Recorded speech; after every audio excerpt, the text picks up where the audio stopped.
हाँ भाई, क्या चल रहा है? मैथ्स का एग्जाम पास आ गया है ना? इतनी छुट्टी तुम्हें मैथ्स के एग्जाम में मिली, बट फिर भी बहुत सारे ऐसे स्टूडेंट्स हैं जिन्होंने इन छुट्टियों को बर्बाद कर लिया, बहुत सारी इंजॉयमेंट कर ली। हाँ, कुछ स्टूडेंट्स ऐसे हैं जिन्होंने इन छुट्टियों को यूटिलाइज करा है। आज ना मैं तुम्हारे सामने खड़ा हूं मैथ्स की लास्ट मिनट स्ट्रैटेजी को लेकर, यानी ये जो बच्चे हुए कुछ दिन है, इसके अंदर तुम कैसे अपनी पेपर प्रेजेंटेशन के हैक को एकदम हाई लेवल पे ले जा सकते हो। अगर कम भी पढ़ाई करी है ना, इन हैक्स की मदद से तुम मैथ्स के अंदर बहुत अच्छे मार्क्स इजीली स्कोर कर सकते हो। आखिर क्या है वो हैक्स? तो देखो, इसको मैं बड़ी सिंपल सी कहानी से बताता हूं। पिछले साल ना एक ऐसा स्टूडेंट था जिसने मैथ में बहुत मेहनत करी थी, बहुत अच्छे से पढ़ाई करी थी, पर उसके मार्क्स उतने अच्छे नहीं आ पाए। ऐसा क्यों हुआ? ऐसा इसलिए हुआ क्योंकि मैथ्स के एग्जाम के अंदर उसने ना सही प्रकार से आंसर्स को लिखा नहीं, अटेम्प्ट नहीं करा, जिसकी वजह से उसके नंबर कट गए। अब मैथ्स में भी पेपर प्रेजेंटेशन इंपॉर्टेंट होता है क्या? उसका आंसर है बिल्कुल होता है। आज की वीडियो के अंदर ना मैं तुम्हारे बहुत सारे पॉइंट्स एकदम क्लियर करने वाला हूं। यहां पर बहुत सारे पॉइंट्स लिखे हुए हैं। जैसा पहला पॉइंट है, पेपर अटेम्प्ट कैसे करना है। आज बता दूंगा पेपर हाथ में आते ही तुम्हें करना क्या है। मैथ्स में पेपर अटेम्प्ट करने का तरीका सबसे इंपॉर्टेंट होता है। अगली चीज, कैलकुलेशन की कोई हैक है क्या? क्या कोई ऐसा तरीका है जिससे हम कैलकुलेशन में रफ्तार ला सकते हैं, एग्जाम के अंदर कैलकुलेशन मिस्टेक से बच सकते हैं? बिल्कुल है, वो भी बताऊंगा। उसके अलावा टाइम मैनेजमेंट कैसे होगा, मैं अभी बोल देता हूं। मैथ्स का पेपर बहुत सारे बच्चों का छूटने वाला है। हाँ, छूटेगा, बट अगर तूने आज टाइम मैनेजमेंट सीख लिया तो नहीं छूटेगा। अगली चीज देख, पेपर प्रेजेंटेशन टिप्स क्या होती हैं। ये सारी टॉपर की पेपर प्रेजेंटेशन टिप है जो आज मैं तुम्हें देने वाला हूं। एक एक करके सारे पॉइंट्स पे बात करते हैं, बहुत अल्टीमेट हैक भी बताऊंगा।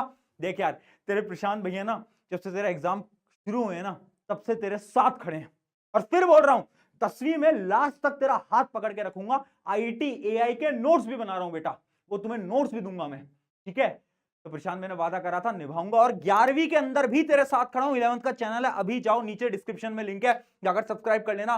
फिजिक्स पढ़ाएगा तेरा बड़ा भाई, फिजिक्स पढ़ाएगा। चल भाई, आजा देख। सबसे पहले देखते हैं रीडिंग टाइम में करना क्या है। जो तुम्हें 15 मिनट रीडिंग के मिलेंगे मैथ्स के पेपर में, वो रीडिंग टाइम डिसाइड करता है कि तुम कितने मार्क्स लाने वाले हो। है भैया, इतना इंपॉर्टेंट है? बिल्कुल इतना इंपॉर्टेंट है। करना क्या है, सबसे पहले सारे क्वेश्चंस को रीड करो। जितने भी क्वेश्चंस के अंदर कुछ वो नहीं होते यूनिट्स, जैसे कि मान लो क्वेश्चन के अंदर गिवन है 10 सेंटीमीटर, किसी के अंदर गिवन है 10 मीटर, तो जो यूनिट्स है ना, क्वेश्चन पेपर में से डॉट लगा लिया करो उसके नीचे, डॉट। अंडरलाइन मत करना, एग्जामिनर जो होते हैं वो आपके गुस्सा हो जाते हैं। आपको बस डॉट लगा लेना है, ताकि जब आप उस क्वेश्चन को पढ़ोगे ना, तो आपको याद होना चाहिए कि अच्छा, यहां पर यूनिट सेंटीमीटर था और यहां पर मीटर था। अब ये मैं पता है क्यों करा रहा हूं, क्योंकि मैथ्स में ना हम सिली मिस्टेक करते हैं, हम यूनिट नहीं देखते और आंसर को गलत करके आते हैं। तो पहले क्या कर लेंगे, हम डॉट लगा लेंगे यूनिट्स के ऊपर। अगला काम क्या करना है, बहुत सारे क्वेश्चन होते हैं चॉइस वाले, जिसके अंदर आपको ऑप्शन मिलते हैं। अब आपको सबसे पहले चॉइस वाले क्वेश्चंस को सेलेक्ट कर लेना है। ऐसे नहीं कि पहले ये वाला अटेम्प्ट करूंगा, अगर ये वाला सॉल्व हो जाएगा तो दूसरा अटेम्प्ट करूंगा। इतना टाइम नहीं होगा मैथ में। पेपर जब पढ़ रहे हो तब तुम्हें पता होना चाहिए कि कौन सा तुम्हें क्वेश्चन अटेम्प्ट करना है, वो तुम्हारा क्लियर रहना चाहिए। तो याद रखना, चॉइस जो है वो पेपर पढ़ने दौरान ही देख लेना। और लास्ट और सबसे इंपॉर्टेंट चीज, सेलेक्ट दी सेक्शन, यानी कहां से तुम्हें पेपर को स्टार्ट करना है। कुछ बच्चे बोलते हैं भैया हम ना नॉर्मल करते हैं, ए बी सी डी ऐसे हम करते हैं। कुछ बच्चे बोलते हैं भैया हम उल्टा स्टार्ट करते हैं, पहले जो हाई वेटेज वाला है उसको उठाते हैं। मैं क्या बोलता हूं, ये दोनों मेथड बेकार है। सही मेथड क्या है, तुम पेपर पढ़ो।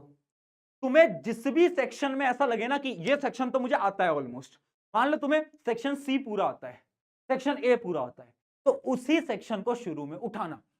क्यों? देखो, मैथ्स ना सारा दिमाग का गेम होता है। अगर मैथ्स में शुरू में तुमने ऐसे 4 सवाल सॉल्व करे जो कि बहुत टफ हैं, तो तुम्हारा पूरा मैथ्स का पेपर खराब हो जाएगा।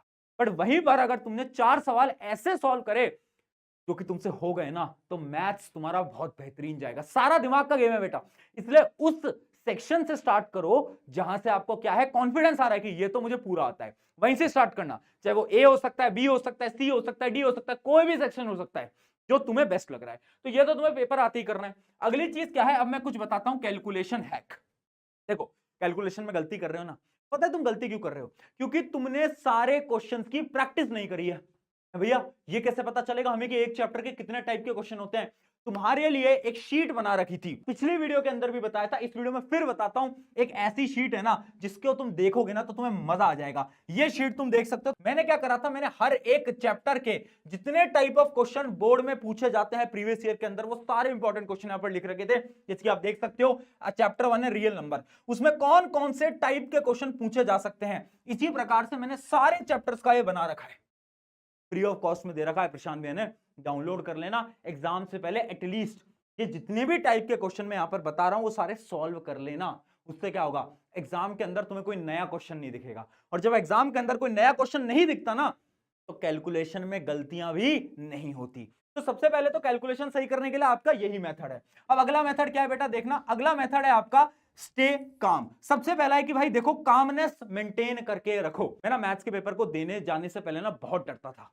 तो पता है मैं क्या करता था, मैं ना पेपर देने जाने से पहले मेडिटेशन करता था, 2-5 मिनट के लिए आंखें बंद करता था और एकदम शांति से बैठता था।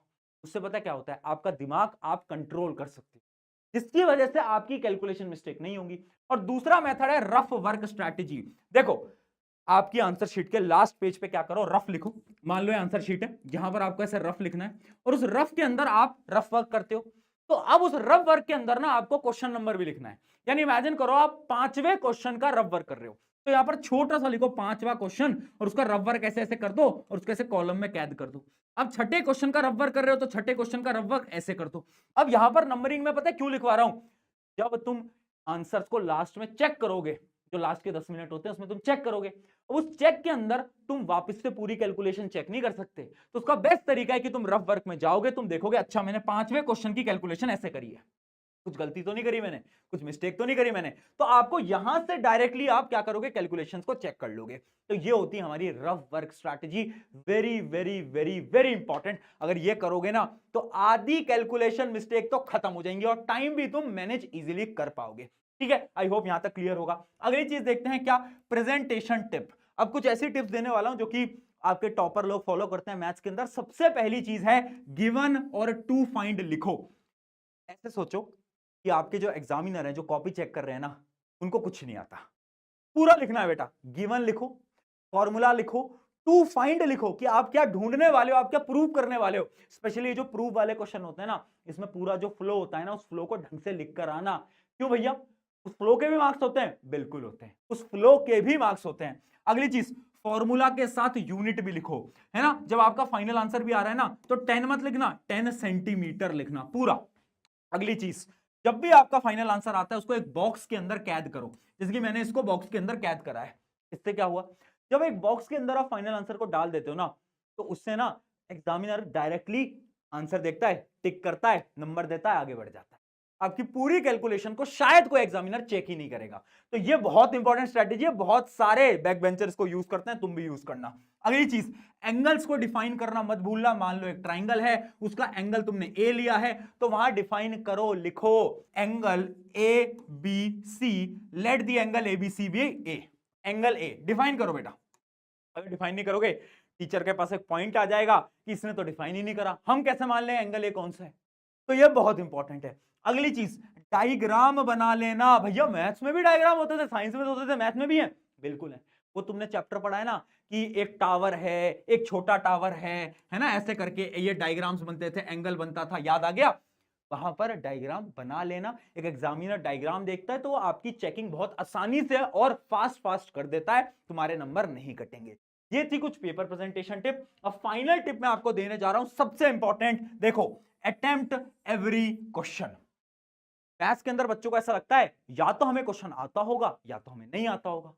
अरे भाई, अगर तुझे कोई क्वेश्चन नहीं आता, अटेम्प्ट करके आ। फॉर्मूला आता है, एक स्टेप आता है, 2 स्टेप आते हैं, 3 स्टेप आते हैं, करके आ जा। पता है क्यों? क्योंकि बोर्ड एग्जाम में ना फॉर्मूला के भी मार्क्स होते हैं, पहले स्टेप के मार्क्स भी होते हैं, दूसरे स्टेप के मार्क्स भी होते हैं। तो वो गलती मत करके आना कि तुम पूरा का पूरा आंसर छोड़ के आ जाओ। अगर नहीं समझ आ रहा, लिख दो, कुछ भी लिख दो, 1-2 नंबर मिल जाते हैं। मैथ्स में मिल जाते हैं, साइंस एसएसटी में तो मिलते हैं, मैथ्स में मिलते हैं। तो ये बहुत इंपॉर्टेंट टिप थी। अब अगली चीज देखो यार, मैथ्स बढ़िया जाएगी, मुझे तुम पे यकीन है। और तुम्हारे प्रशांत भैया तुम्हारे साथ खड़े हैं। एग्जाम के दौरान कभी भी लगे ना कि भैया डर लग रहा है, ऐसा लग रहा है कि क्वेश्चन हमसे सॉल्व नहीं हो पा रहा, याद रखना तू कर लेगा, तू कर लेगी, ये विश्वास है तुझ पे, ठीक है। तेरा साथ ना इंग्लिश के पेपर से देना स्टार्ट किया था, आज भी खड़ा हूं, अगले पेपर में भी खड़ा हूंगा।